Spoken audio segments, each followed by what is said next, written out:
My name is Beverly, and I'm 62 years old, a widow living in the suburbs of Chicago. For 5 years after my husband Frank passed away, life was quiet but manageable. Then my only son Patrick and his wife Amanda moved in with me. I never imagined he would give me an ultimatum in my own home, either serve his wife like a maid or leave. Sometimes, the hardest choices turn out to be the most liberating ones. Before I continue with my story, let me know where you're watching from in the comments below. If you've ever had to make a difficult choice to preserve your dignity, please hit the like button and subscribe for more stories about finding strength in challenging times. Trust me, you'll want to hear how I found my freedom after walking away from my own home. Frank and I built our lives together over 37 beautiful years. We met in college. He was studying engineering, and I was preparing to become an elementary school teacher. What started as a chance meeting in the library blossomed into a deep love that carried us through decades of life's ups and downs. "You're the steadiest person I've ever known," Frank would tell me, his blue eyes crinkling at the corners when he smiled. "You're my rock, Beverly." We moved into our 2-story home in the Chicago suburbs when Patrick was just 3 years old. It was a lovely neighborhood with tree-lined streets, good schools, and friendly neighbors. Frank and I poured our hearts into making it a warm, welcoming space. We planted the maple tree in the front yard together, watched it grow alongside our son. We painted each room ourselves, argued good-naturedly about colors and furniture placement, and eventually created a home that perfectly reflected our shared tastes and values. Frank worked as a civil engineer for the city, while I taught 3rd grade at the local elementary school. We weren't wealthy by any means, but we were comfortable, content with our modest lifestyle. We saved carefully for Patrick's college education and our retirement, taking occasional family vacations to national parks or the Wisconsin Dells rather than extravagant trips abroad. Patrick was our pride and joy, a bright, kind-hearted boy who excelled in math and science like his father.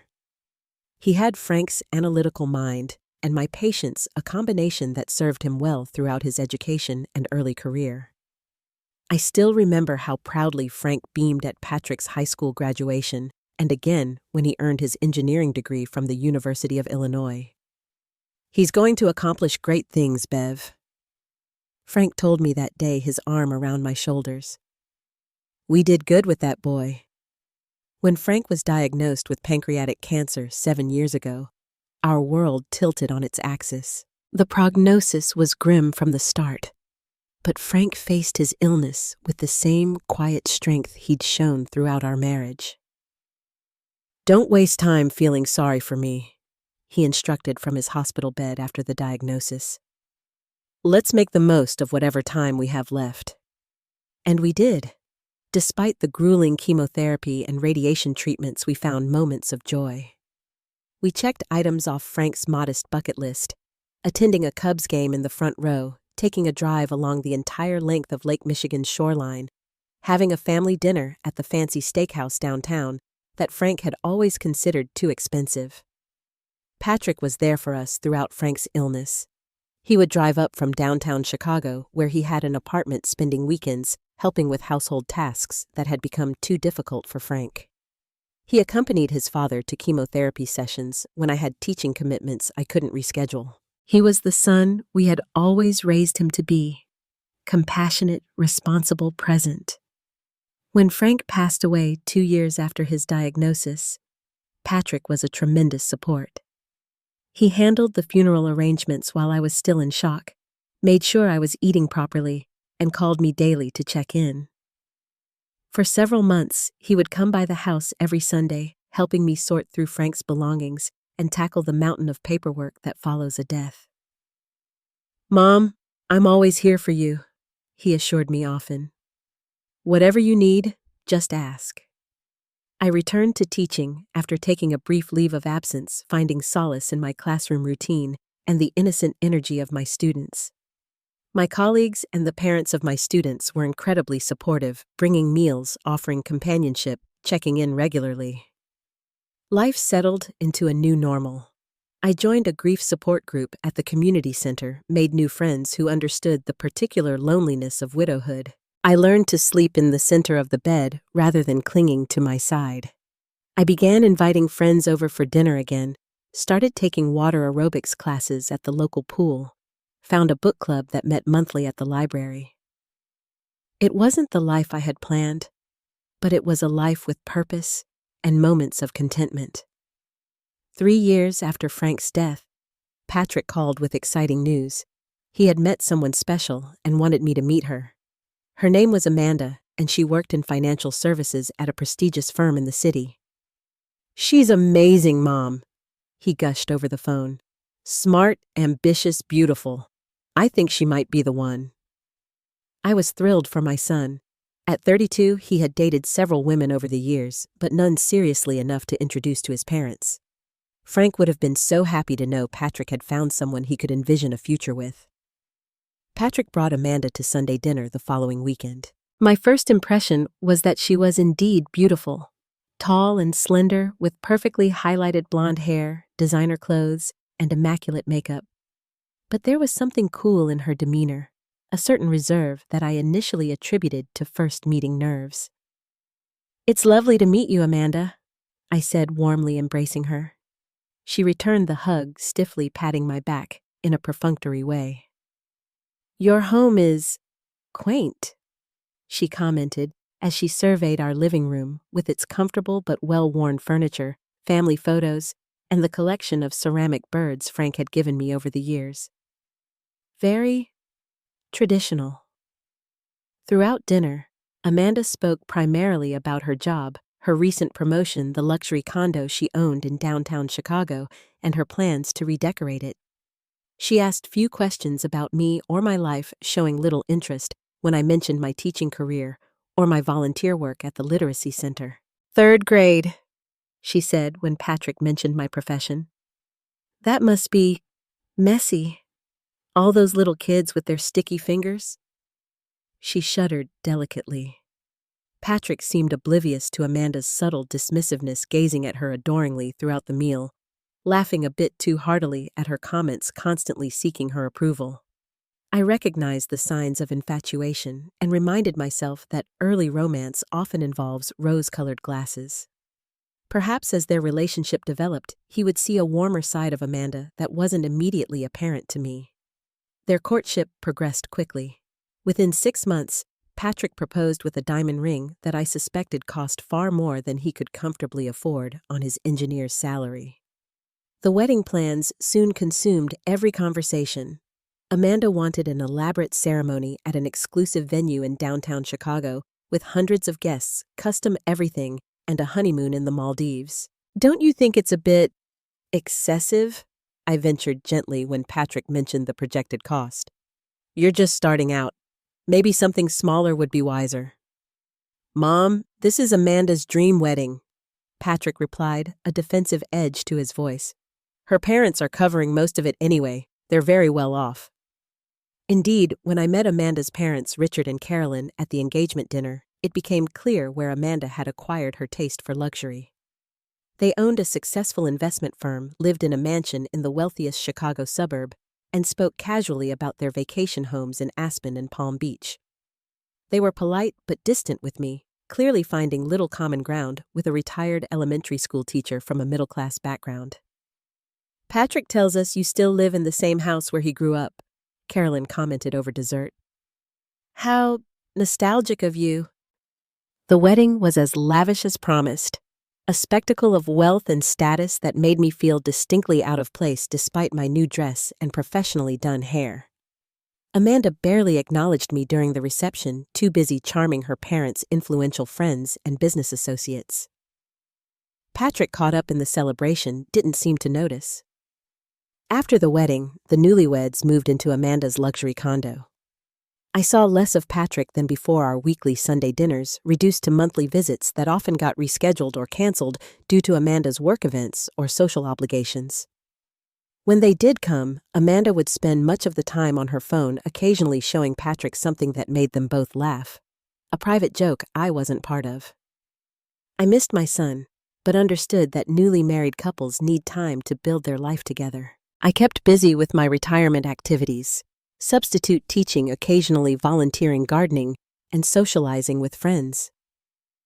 The house felt emptier without Frank and with Patrick's reduced presence, but it was still my home, filled with memories and the comfort of familiar surroundings. Then, about a year into their marriage, Patrick called with unexpected news. "Mom, we need to talk about something important." He began, his voice tense. "Can we come over tonight?" When they arrived, I could tell something was wrong. Patrick looked stressed with dark circles under his eyes. Amanda's usual polished appearance seemed slightly frayed around the edges. "We're having some financial issues," Patrick explained after we settled in the living room. "The condo? Well, it turns out the maintenance fees are higher than we expected, and there was a special assessment for building repairs that blindsided us. Plus, the market has been volatile," Amanda added. "My bonus was much smaller than projected this year." "Can't you downsize?" I suggested. "Find a more affordable place?" Amanda's expression tightened. "Downsize. That would be career suicide in my industry. Where you live matters, who you neighbor with matters. The thing is, Mom," Patrick continued hesitantly, "we're struggling to make ends meet. The mortgage payments, Amanda's car lease, the student loans. It's all becoming too much." I looked between them, beginning to understand where this conversation was heading. "What are you thinking?" "We were wondering," Patrick said, glancing at Amanda for confirmation, "if we could move in with you for a while. Just until we get back on our feet financially. Maybe a year or two at most." My immediate instinct was to help my son. After all, isn't that what parents do? And the house did have plenty of space, 4 bedrooms with only one currently in use. "Of course you can," I said without hesitation. "This is your home too, Patrick. Always has been." "Thank you, Beverly," Amanda said with the first genuine smile I'd seen from her. "This is such a relief. We'll contribute to groceries and utilities, of course." "Don't worry about that for now," I replied. "Let's just get you settled and then we can figure out the details." As they left that evening, Patrick hugged me tightly. "You're the best mom. I don't know what we'd do without you." I watched them drive away, feeling a mixture of excitement at having my son back in the house and a faint unease I couldn't quite name. Perhaps it was Amanda's quick assessment of the guest rooms, her comments about updating spaces, or the way she had already begun making mental notes about changes. Whatever it was, I pushed the feeling aside, focusing instead on preparing for their arrival. Little did I know that opening my door to my son and his wife would lead to the most painful ultimatum of my life and a decision that would change everything. The first few weeks after Patrick and Amanda moved in were a period of adjustment for all of us. Having been on my own for 5 years since Frank passed, I had grown accustomed to my routines and the quiet of living alone. Now the house was filled with activity, footsteps on the stairs, voices in rooms that had been silent for too long. Initially, there was a honeymoon period. Amanda seemed grateful for the spacious bedroom and adjoining bathroom I had prepared for them, the master suite that Frank and I had shared for decades. I had moved to the smaller bedroom across the hall years ago, unable to sleep in our marital bed after his death. Patrick and Amanda brought their modern furniture, replacing the older pieces I had stored in the basement. "The room looks great," I commented when they finished setting up. "Very contemporary." "It's a start," Amanda replied, looking critically at the floral wallpaper border that had been there since the 90s. "We'll need to do something about these walls eventually." I nodded, though a small part of me felt a pang at the thought of erasing yet another trace of the home Frank and I had created. Still, I reminded myself that this was their space now, at least temporarily, and they deserved to make it comfortable. In those early days, we would have dinner together most evenings. I enjoyed cooking for more than just myself again, preparing favorite recipes and learning new ones that suited Amanda's preferences for lighter, trendier cuisine. Patrick would help with cleanup afterward, using the time to catch me up on his work projects or reminisce about Frank. "Dad would have loved the bridge expansion project I'm working on," he said one evening as we dried dishes. "It's exactly the kind of challenge he always enjoyed." He would be so proud of you, I replied, relishing these moments of connection with my son. Amanda, however, often excused herself after meals, retreating to their bedroom to make work calls or scroll through social media. When she did remain in common areas, she seemed restless, frequently rearranging items on shelves or commenting on aspects of the house she found outdated. "This living room layout doesn't maximize the space," she observed one evening. "If we moved the sofa to the other wall and got rid of some of these knickknacks, it would feel much larger." The knickknacks she referred to included souvenirs from family trips, gifts from former students, and small treasures Frank and I had collected over our years together. I smiled tightly but said nothing, not wanting to create tension so early in our arrangement. The first real sign of trouble came about a month into their stay. I returned home from my book club one afternoon to find the living room completely rearranged. The sofa and armchairs had been repositioned. The coffee table replaced with one from their condo, and my collection of family photos had been removed from the mantelpiece, replaced by minimalist decorative items I didn't recognize. "Amanda thought the room needed refreshing," Patrick explained when he saw my surprised expression. "Doesn't it look more spacious now?" "It's certainly different." I managed searching for my family photos. "Where are the pictures that were here?" "Oh, Amanda put those in boxes in the hall closet," Patrick said casually. "She thought there were too many, but don't worry, they're safe." I nodded, swallowing my objection. After all, it was just furniture arrangement and some photos. Was it worth creating conflict over something so relatively minor? I decided it wasn't, and tried to adjust to the new layout, though I did retrieve a few of my favorite photos to display on my bedroom dresser. This pattern continued and expanded over the following weeks.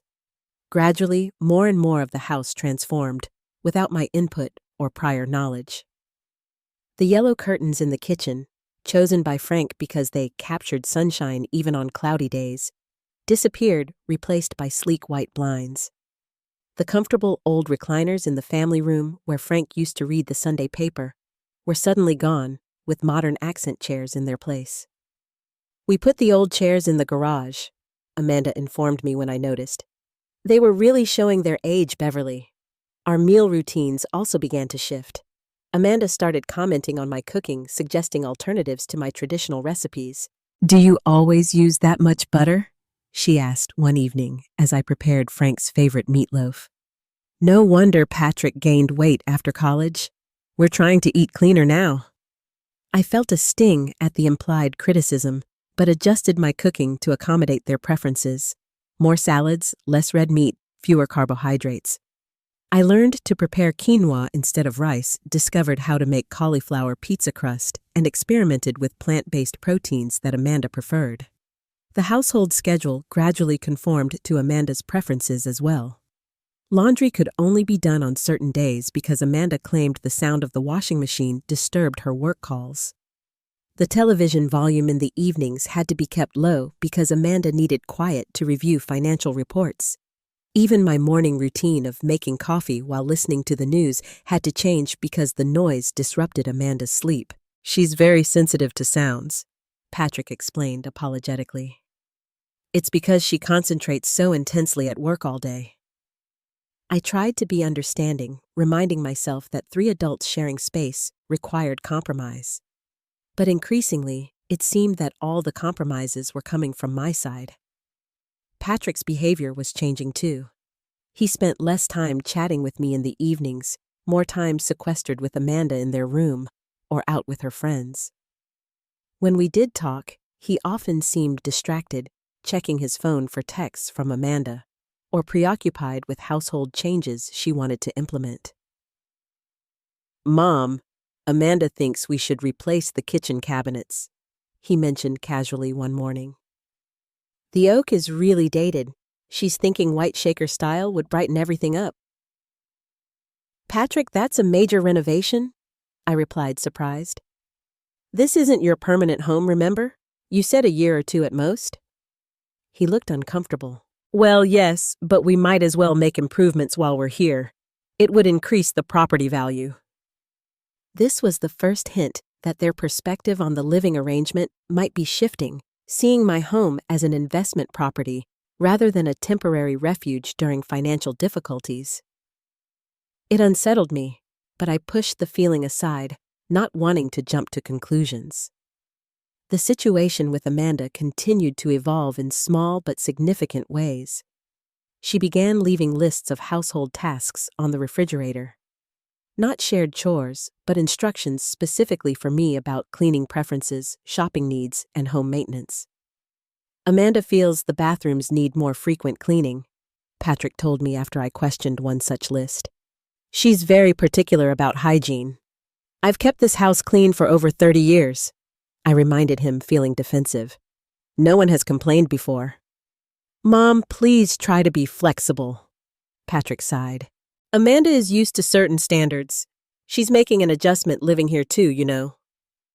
The implication that my standards were somehow lower than Amanda's stung.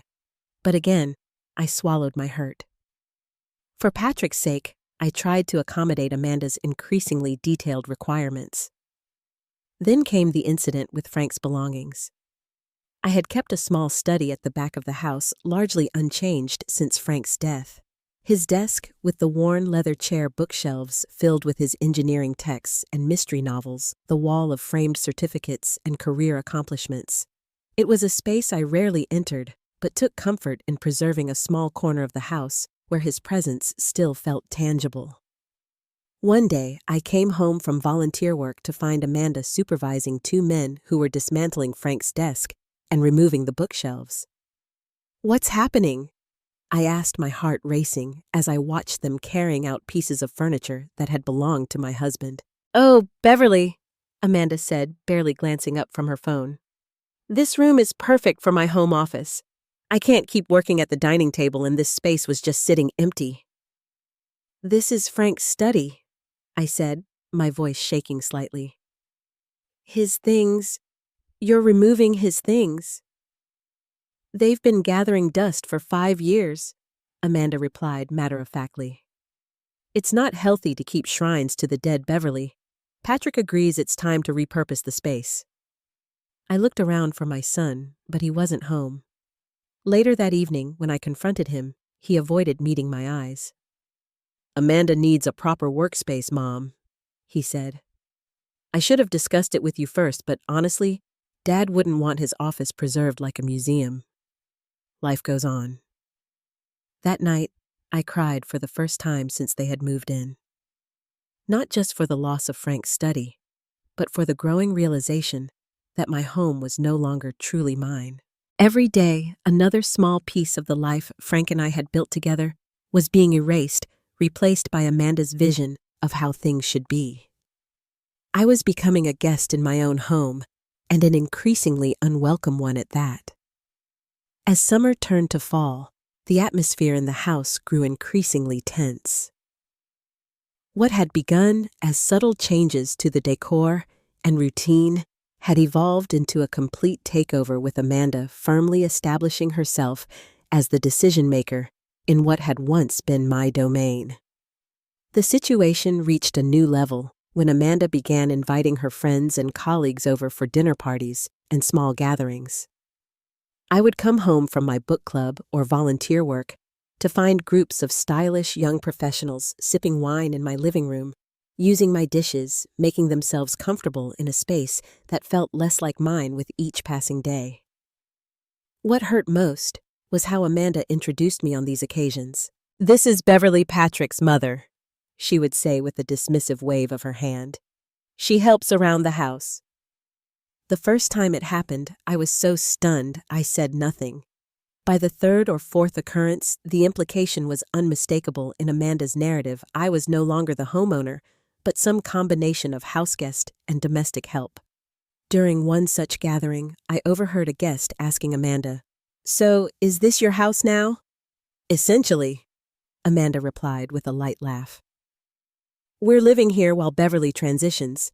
Eventually, we'll renovate it completely, or maybe sell and find something more modern." I stood frozen in the hallway, a tray of appetizers in my hands, as Amanda casually discussed disposing of my home of 30 years.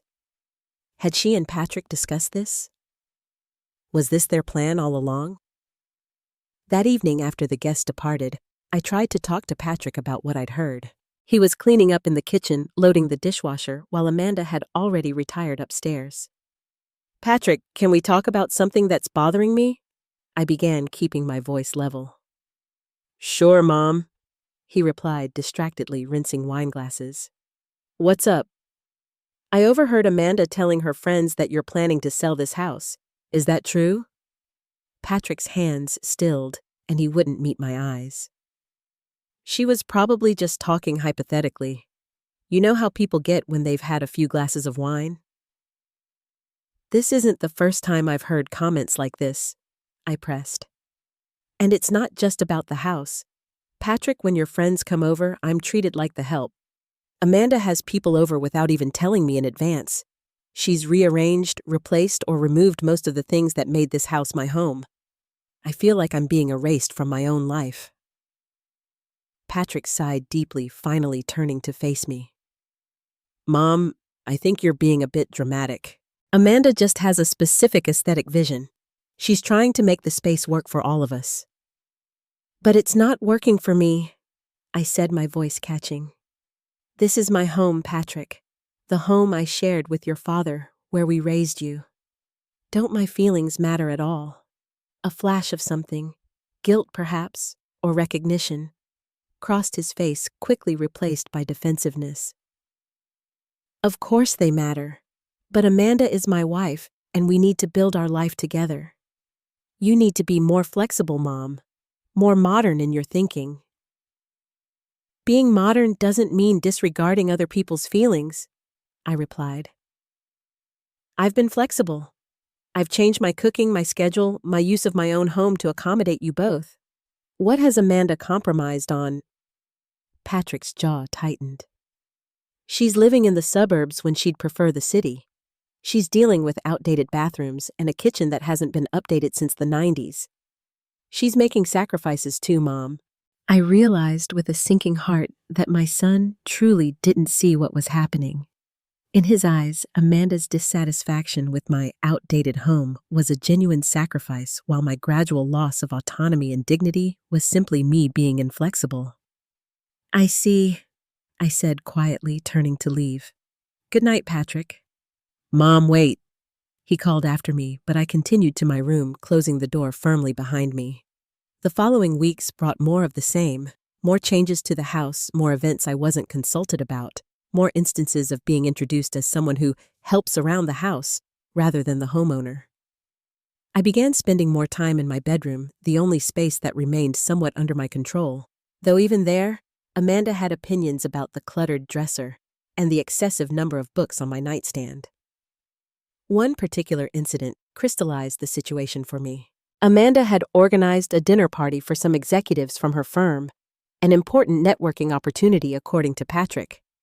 I had offered to help with the cooking, but Amanda had insisted on catering, not trusting my culinary skills for such an important event. "Just make yourself scarce for the evening, Beverly," she instructed as servers arrived with trays of elegant hors d'oeuvres. "We need to make a certain impression." Feeling like an intruder in my own home, I retreated to my room with a sandwich and a book. Later, needing to use the bathroom across the hall, I overheard Amanda giving a tour of the house to her colleagues. "We're planning to gut this entire floor," she was saying. "Open concept is so much more suitable for entertaining. This wall will definitely go, and we'll extend the kitchen into the current dining room." "Ambitious renovation," a male voice commented. "Older homes can be money pits, though." "Tell me about it," Amanda laughed. "But the location is excellent, and once we've updated everything, the property value will skyrocket." "What about your mother-in-law?" a woman asked. "Isn't this her house?" There was a pause before Amanda replied, her voice lower, but still audible. "We're working on that situation. She's getting older, and this place is too much for her to manage alone. Patrick and I are helping her transition to something more suitable for someone her age. It's really the responsible thing to do." I leaned against the wall, feeling physically ill. At 62, I was far from infirm or incapable of maintaining my home. I was active, healthy, involved in my community. Yet here was Amanda positioning me as an elderly relative being helped to transition. Code for being pushed out of my own home. The following morning, I was in the kitchen preparing coffee when I overheard Patrick and Amanda talking in the dining room. They didn't realize I was within earshot. "We need to discuss the timeline with your mother," Amanda was saying. "My parents are willing to help with the down payment on a condo for her something in one of those senior communities." "I don't think Mom is ready for that conversation," Patrick replied, sounding uncomfortable.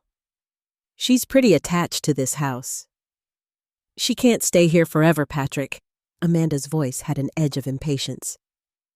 "We've been here 4 months already, and we're making no progress on our long-term plans. The kitchen renovation alone will take 3 months once we get started." I know, Patrick sighed. "Just let me handle it, okay? I'll talk to her this weekend." I quietly slipped back to my room, my coffee forgotten. Their conversation confirmed my worst fears. This wasn't a temporary arrangement to help them through financial difficulties. This was a calculated plan to take over my home to push me out under the guise of helping me. And my son, who I had raised to be kind and considerate, was complicit in this scheme. That evening, I called my old friend Dorothy, one of the few people I trusted completely. "They're trying to push me out of my own home, Dot," I explained, keeping my voice low, though I was alone in my bedroom. "Making plans for renovations, talking about finding me a more suitable place, as if I'm some burdensome elderly relative rather than the homeowner." "Oh, Beverly," Dorothy's voice was filled with sympathy. "That's terrible. What are you going to do?" "I don't know," I admitted. "Part of me wants to confront them, lay claim to my house, but another part—" I trailed off, the thought still forming. "Another part what?" Dorothy prompted gently. "Another part wonders if I should just leave," I finished. "Find my own place, start fresh. I'm not sure I can win this battle, and even if I could, would I want to stay in a home where I've been made to feel so unwelcome by my own son?" Dorothy was silent for a moment. "You know you're always welcome to stay with me while you figure things out. The guest room is yours for as long as you need it." "Thank you," I said, tears welling in my eyes at her kindness. "I might take you up on that." After hanging up, I lay in bed, thinking about Frank. What would he advise in this situation? Frank had always been my sounding board, my partner in decision-making. In difficult moments over the years, I'd often ask myself, what would Frank do? The answer came to me clearly, almost as if he had whispered it in my ear. "Stand up for yourself, Bev. Don't let anyone, even our son, take away your dignity." The next morning, I was making breakfast as usual. Patrick had already left for an early meeting at work, leaving Amanda and me alone in the house. She came into the kitchen in her silk pajamas and cashmere robe, glancing critically at the scrambled eggs and toast I was preparing. "Is that all you're making?" she asked with a slight frown. "I was hoping for an avocado and spinach omelet. The cholesterol in regular eggs is so bad for you." It was such a small thing, this criticism of a simple breakfast I had made countless times before. Yet somehow, it was the final straw, the last in an endless series of comments suggesting I wasn't good enough, didn't know enough, couldn't do anything right in my own kitchen. "If you'd like something different, you're welcome to make it yourself," I replied, my voice calmer than I felt. "The kitchen is fully equipped." Amanda looked startled, unused to any pushback from me. "I don't have time to cook. I have an important conference call in 20 minutes. I thought you could just quickly whip something up." "I'm not your personal chef, Amanda," I said, plating my own breakfast and sitting down at the table. "I'm happy to share what I've made, but I'm not taking special orders." Amanda's face flushed with anger. "This is exactly the problem," she snapped. "You're so inflexible, so stuck in your ways. Patrick and I are trying to build a life here, and you fight us at every turn." "Build a life here," I repeated, setting down my fork. "This was supposed to be a temporary arrangement to help you through financial difficulties. Now I hear you talking about extensive renovations, making plans for my house, as if it's already yours." Amanda's eyes widened slightly, confirming she hadn't realized I'd overheard their conversations. She recovered quickly, her expression hardening. "Well, it's not exactly practical to keep this arrangement indefinitely, is it? This house is much too large for just you and Patrick, and I need a proper family home. It makes perfect sense for you to downsize to something more manageable while we take over here." "Take over," I echoed. "This is my home, Amanda. Mine and Frank's. We paid for it, maintained it, filled it with memories. It's not yours to take over." "Don't be selfish, Beverly," Amanda said coldly. "Patrick is your only child. Don't you want him to have a good start in life? A proper home for your future grandchildren? You're being extremely unreasonable about this whole situation." Before I could respond, Patrick walked back into the kitchen. He had forgotten some files and returned to retrieve them unwittingly, walking into the middle of our confrontation. "What's going on?" he asked, looking between us with concern. "I could hear you from the front door." "Your mother is being completely unreasonable," Amanda said immediately. "All I asked for was a simple breakfast, and she refused. And now she's fighting me about the house renovations we discussed." And Patrick turned to me, his expression a mixture of confusion and disappointment. "Mom, what's this about?" "Patrick, I've overheard you and Amanda talking about pushing me out of my own home," I said directly. "About transitioning me to a condo, about taking over this house permanently. This was never our agreement." Patrick had the grace to look ashamed, but Amanda interjected before he could respond. "Your mother is being dramatic again. We're just trying to find a solution that works for everyone." "A solution that works for everyone?" I repeated incredulously. "You've been making decisions about my house without consulting me, introducing me to your friends, as the help, criticizing everything from my cooking to my furniture to my personal belongings. How exactly is that working for me?" Patrick looked uncomfortable, caught between his wife and his mother. "Mom, we just want what's best for everyone. This house is too big for you alone, and we need the space. It's the logical solution." "What's best for me is being treated with basic respect in my own home," I replied, my voice beginning to shake with emotion. "What's best for me is not being made to feel like an inconvenience, like someone to be managed or handled or pushed aside." Amanda made an impatient sound. "This is getting us nowhere. Patrick, we need to be direct about this. Your mother needs to understand that things are changing." Patrick ran a hand through his hair, a gesture so like his father that it made my heart ache.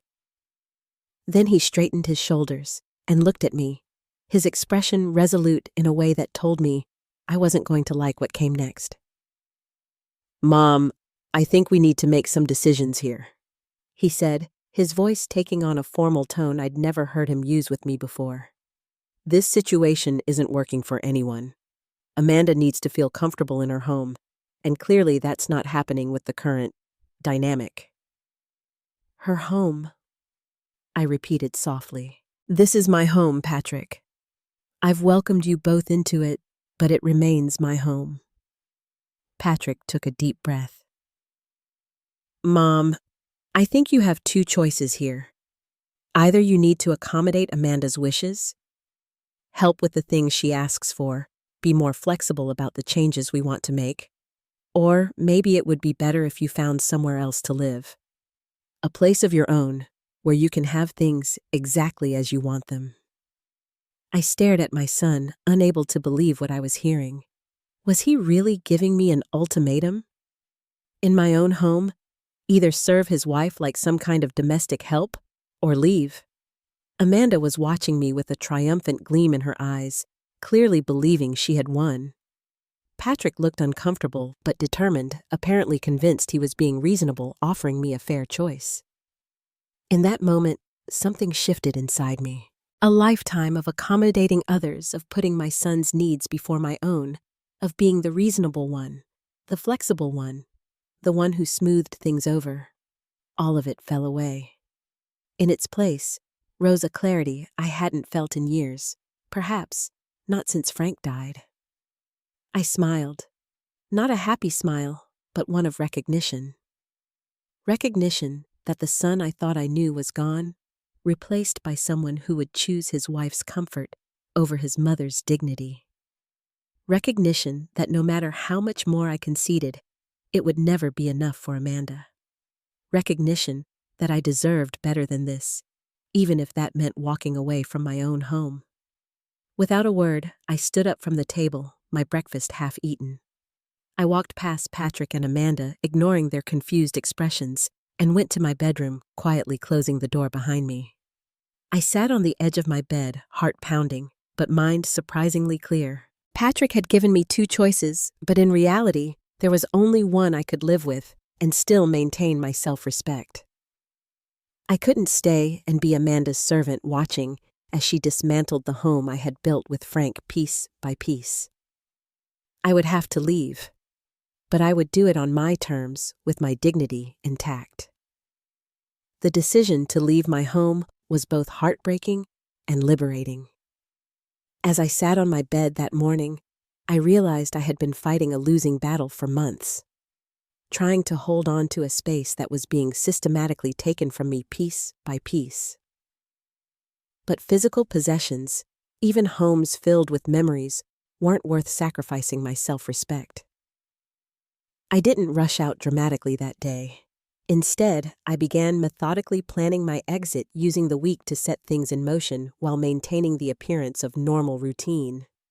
Patrick left for work after our confrontation, clearly assuming I would think things over and eventually capitulate to their demands. Amanda spent the day working from Frank's former study, now her sleek home office, barely acknowledging me when our paths crossed. That afternoon, I made several important phone calls from the privacy of my car, parked at the far end of the local shopping center parking lot. First, I called Dorothy to accept her offer of temporary accommodation. "My guest room is all yours, Bev," she assured me. "Stay as long as you need while you figure out your next steps." Next, I contacted Martin Lewis, the attorney who had handled Frank's estate. I explained the situation and scheduled a meeting for the following day. "Bring any documents related to the house," he advised. "Deed, mortgage, paperwork, insurance. Anything you have. We'll review your options." My meeting with Martin confirmed what I already knew: the house was solely in my name. Frank had made sure of that in his will, wanting to ensure my security after his death. "Legally, your position is straightforward," Martin explained, reviewing the paperwork. "The house is yours. You have no obligation to leave or to transfer ownership to anyone, including your son. You could ask them to move out if you wanted to." I considered this option briefly but discarded it. Even if I legally evicted Patrick and Amanda, the relationship damage would be irreparable, and I wasn't sure I wanted to remain in the house with all these fresh wounds, all these new painful associations. "What if I wanted to rent it out?" I asked instead. "To them or to someone else if they choose to leave?" Martin nodded approvingly. "That's a practical approach. We can draw up a formal lease agreement that protects your interests while providing them with legal tenancy. The rental income could help support you in a new living situation." Over the next few days, I discreetly began sorting through my belongings, identifying what was truly important to take with me. Frank's wedding ring and watch. Photo albums from our marriage and Patrick's childhood. The quilt my grandmother had made for our wedding. My jewelry, important documents, and a selection of clothing and personal items. I visited 3 apartment complexes in neighboring towns, finally settling on a 1-bedroom unit in a well-maintained building about 20 minutes from my current home. It was smaller than I was used to, but bright and clean, with a small balcony overlooking a communal garden. I signed a 6-month lease using some of my savings for the security deposit and first month's rent. Throughout this process, I maintained my usual routines at home.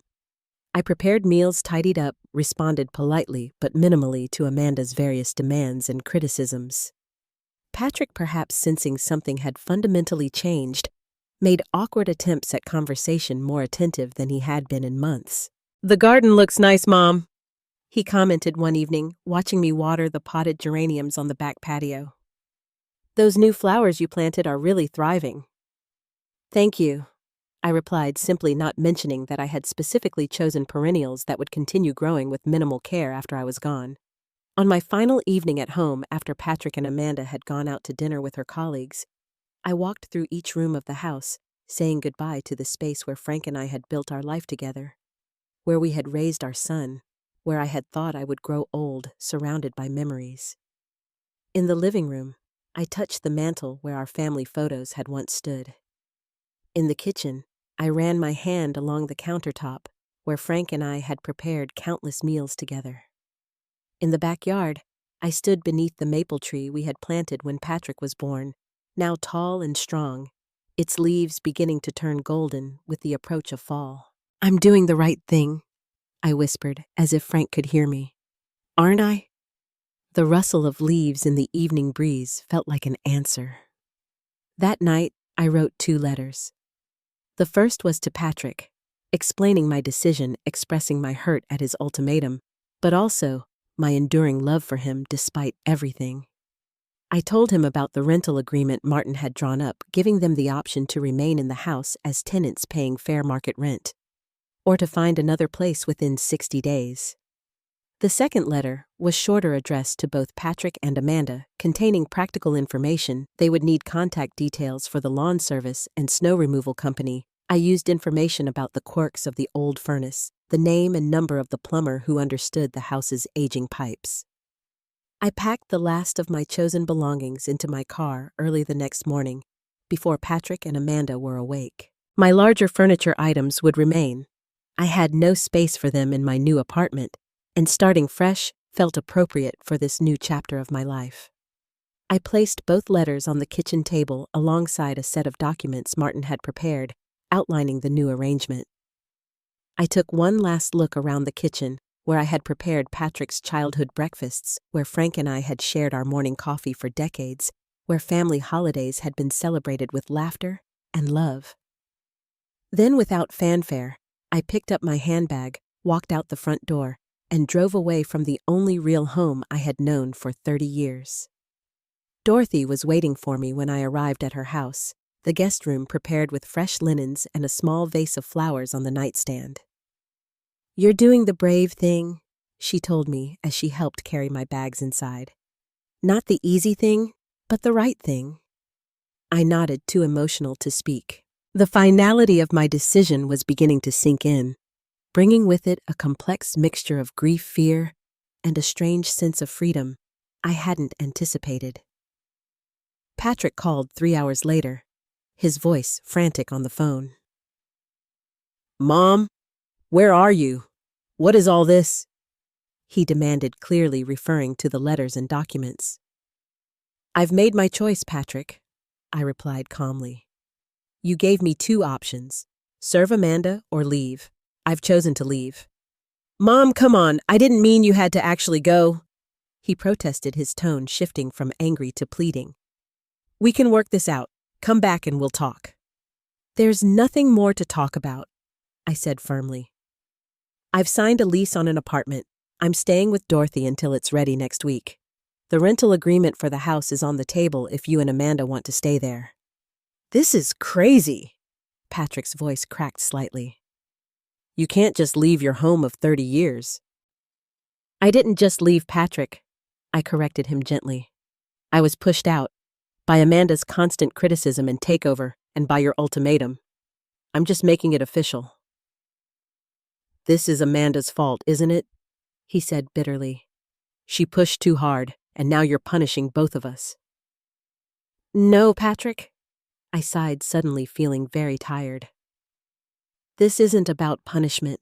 It's about self-preservation. I deserve to live somewhere I'm respected, somewhere I don't have to walk on eggshells in my own space. I've found that place, and it's not in that house anymore, not with the current situation."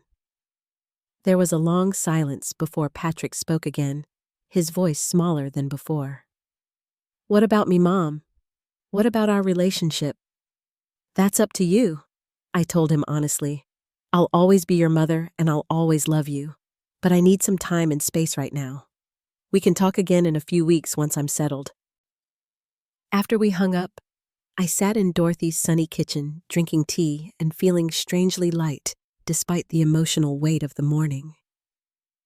I had walked away from my home, from precious memories, from daily proximity to my only child. Yet somehow, I had also walked towards something important. My own worth, my dignity, my independence. For the first time in months, perhaps years, I had put myself first. Not Frank's memory, not Patrick's convenience, not Amanda's preferences, but my own well-being. It hurt, this severance from the familiar. But beneath the pain was a quiet certainty that I had made the right choice. My bag was packed, my heart was broken, but resolute, and my future, uncertain as it was, belonged to me alone. Moving day arrived just over a week after I left my home. Dorothy helped me transport the few belongings I had brought with me to my new apartment, a modest but pleasant one-bedroom unit in a well-maintained complex primarily populated by other retirees and a few young professionals. "It's cozy," Dorothy commented as we arranged my few pieces of furniture. A new queen bed, a comfortable armchair I had purchased second-hand, a small dining table with 2 chairs. "It suits you." I looked around the space, approximately a quarter the size of my former home. With white walls, I was allowed to paint a small kitchenette with new appliances and sliding glass doors that opened onto a balcony just big enough for a chair and some potted plants. "It does, doesn't it?" I replied, surprised to find I meant it. The apartment had none of the history or memories of my house, but it also had none of the pain of recent months. It was a blank canvas, ready for me to create a new life upon it. Patrick had called several times during the week I stayed with Dorothy, his messages alternating between anger bargaining and guilt tripping. "You can't just walk away from 30 years, he insisted in one message. "This is your home too." In another, "Amanda feels terrible about how things went. She says you misunderstood her intentions completely." And later, more desperately, "At least talk to me in person, Mom. You owe me that much." I responded to each message calmly but firmly, maintaining my boundaries. "I need this time and space, Patrick. I'll reach out when I'm ready to talk." Amanda had texted once, a surprisingly direct message. "I never intended for you to actually leave. Patrick is devastated. Please reconsider." I didn't reply. Her words rang hollow after months of subtle and not-so-subtle efforts to make me feel unwelcome in my own home. During those first days in my new apartment, I focused on establishing routines and making the space my own. I hung curtains, arranged my few treasured photographs on the walls, set up my books on the small bookshelf I had purchased. I explored the neighborhood, discovering a cafe within walking distance that made excellent scones, a small library branch, where I immediately applied for a card, and a community center that offered water aerobics classes for seniors. I had expected to feel lonely adrift without the anchor of my longtime home. Instead, I found myself experiencing unexpected moments of joy and freedom. No one commented on what time I made coffee in the morning or how long I showered. No one rearranged my belongings or criticized my cooking. The space was entirely mine, shaped by my preferences alone. A week after moving in, I received a formal letter from Patrick. Inside was a check for the first month's rent on the house, along with a brief note. "Mom, we've decided to stay in the house for now, under the rental terms you specified. This isn't how I wanted things to be. Please call me when you're ready to talk. Love, Patrick." I deposited the check, added a reminder to my calendar about the rent due date, but didn't call. I wasn't ready yet. The wound of Patrick's ultimatum was still too fresh. His willingness to push me out of my own home, still too painful to discuss without emotion, overwhelming reason. Instead, I continued building my new life day by day. I joined a book club that met at the local library. I volunteered 2 mornings a week teaching adult literacy classes. I befriended Maria, an energetic widow in her 70s who lived across the hall, and introduced me to several other residents. Gradually, I established a community and routine that suited me. 3 weeks after I moved into the apartment, Patrick showed up at my door unannounced. Maria had innocently let him into the building when he explained he was my son. "Mom," he said when I opened the door, looking relieved that I'd answered. "Finally. Can we talk?" I hesitated, then stepped aside to let him enter. He looked around the apartment with surprise, perhaps expecting something more depressing or temporary. "It's nice," he commented awkwardly. "Smaller than I expected." "It's perfect for one person," I replied, gesturing for him to sit in the armchair while I took a seat at the dining table. "How did you find me?" "Dorothy," he admitted. "I called her every day until she finally told me. She made me promise I wouldn't upset you." I made a mental note to talk with Dorothy about boundaries, but nodded. "What did you want to discuss, Patrick?" He leaned forward, hands clasped between his knees in a posture so reminiscent of Frank that my heart constricted. "I want to apologize, Mom. The way things happened, it wasn't right. I never meant for you to feel pushed out of your own home." "But that's exactly what happened," I said quietly. For months, Amanda made me feel increasingly unwelcome. She changed things without asking, criticized everything I did, treated me like staff rather than the homeowner. And you supported her, Patrick. Every step of the way you took her side. Patrick had the grace to look ashamed. "I was trying to keep the peace. Amanda can be particular about things. I thought if I supported her, she'd eventually settle in and things would calm down." "That's not how it works," I told him. "Appeasing someone who constantly pushes boundaries only encourages them to push further. By not standing up for me, you were effectively standing against me." "I didn't see it that way," he protested weakly. "Clearly," I agreed. "But that doesn't change the reality of what happened. You gave me an ultimatum in my own home, Patrick. Either serve your wife or leave. Do you have any idea how that felt, to be given those options by my own son?" Patrick's eyes filled with tears. "I'm sorry, Mom. I really am. I got caught in the middle and handled it terribly. Can't we start over? Can't you come home?" "This is my home now." I gestured to the apartment around us. "And I'm not ready to pretend nothing happened. I need time, Patrick. Time to heal. Time to establish my own life separate from the house and everything that occurred there." "What about us?" he asked, his voice small. "What about our relationship?" I softened slightly at the genuine distress in his expression. "We'll work on it slowly. I still love you, Patrick. You're my only child, and nothing will change that. But trust has been broken, and rebuilding, it will take time." He nodded, wiping away a tear. "And Amanda?" "That's more complicated," I admitted. "I'm not sure I can have a relationship with her after everything that's happened. At least not right now."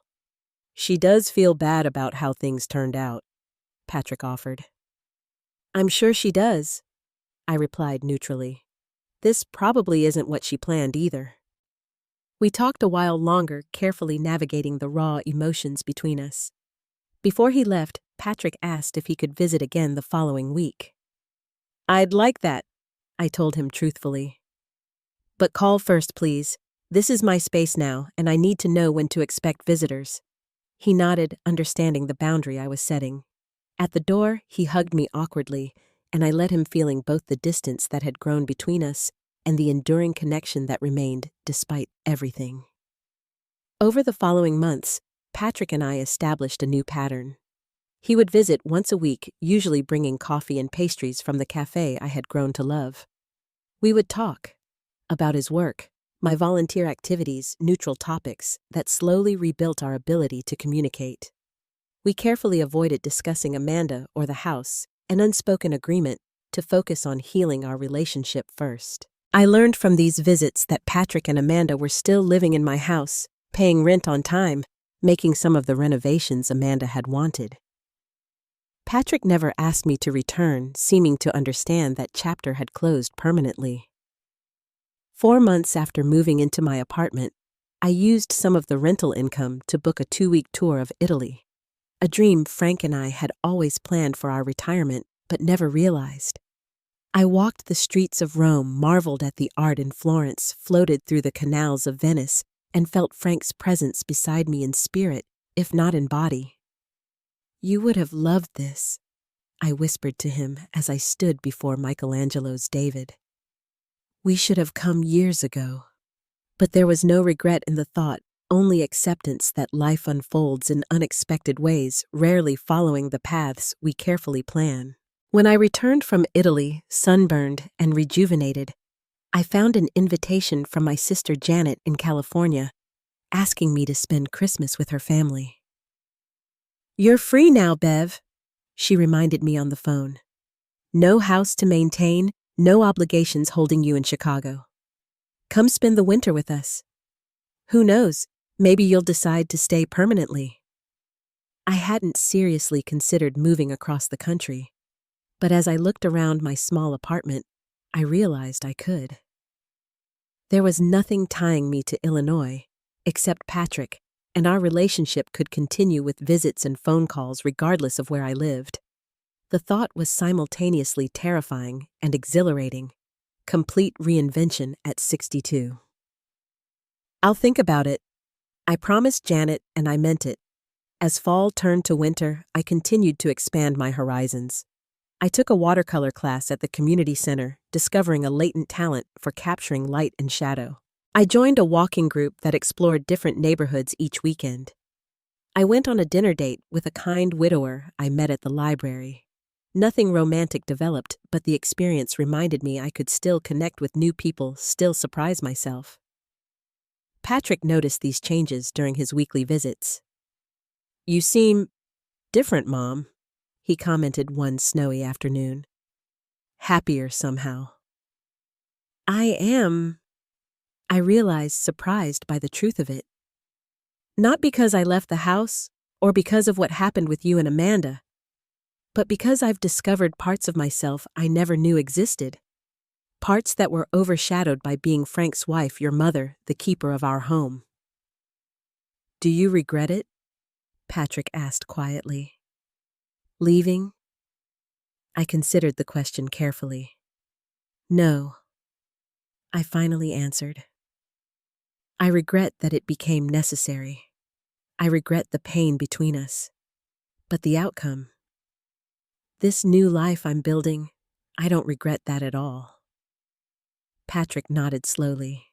"Amanda and I are separating," he said suddenly, looking down at his coffee cup. "I moved out last week." I felt a complicated mixture of emotions: surprise, concern for my son, and if I'm honest, a small flicker of vindication quickly suppressed.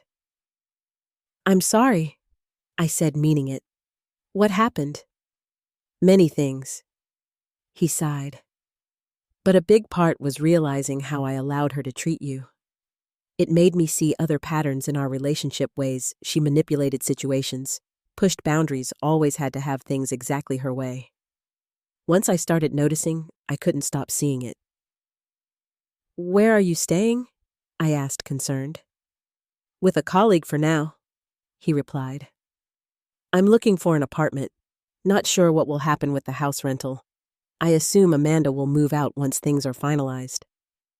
I reached across the table and squeezed his hand. "You'll figure it out, and you can always talk to me."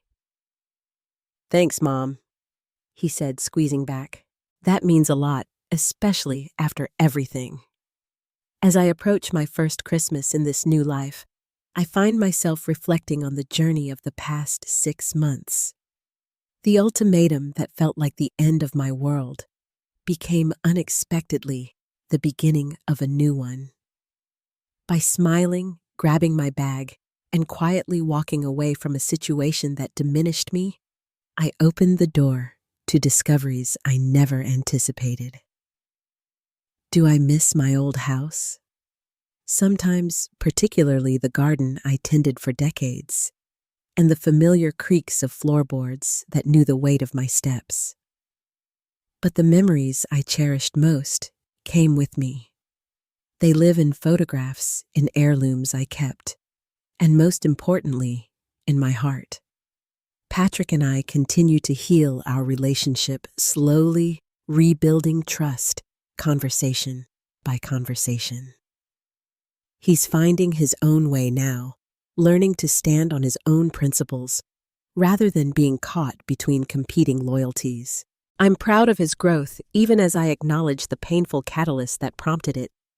As for me at 62, I've discovered that life can still surprise you, that new chapters can begin when you least expect them, that there is profound power in walking away from situations that diminish your spirit, even when walking away breaks your heart. Sometimes, the hardest choices are the most necessary ones. Sometimes, putting yourself first isn't selfish, but essential. And sometimes, the quiet dignity of picking up your bag and leaving speaks louder than any argument ever could. Have you ever had to make a difficult choice to preserve your dignity or self-respect? Share your experience in the comments below. If this story resonated with you, please hit the like button and subscribe to hear more journeys of resilience and self-discovery. If you know someone who might be struggling with similar challenges, please share this video with them. Sometimes, knowing we're not alone in difficult situations gives us the courage to make necessary changes. Thank you for listening to my story. Remember, it's never too late to start again, to choose yourself, to create a life that honors your worth. Sometimes, the quietest exits lead to the most profound transformation.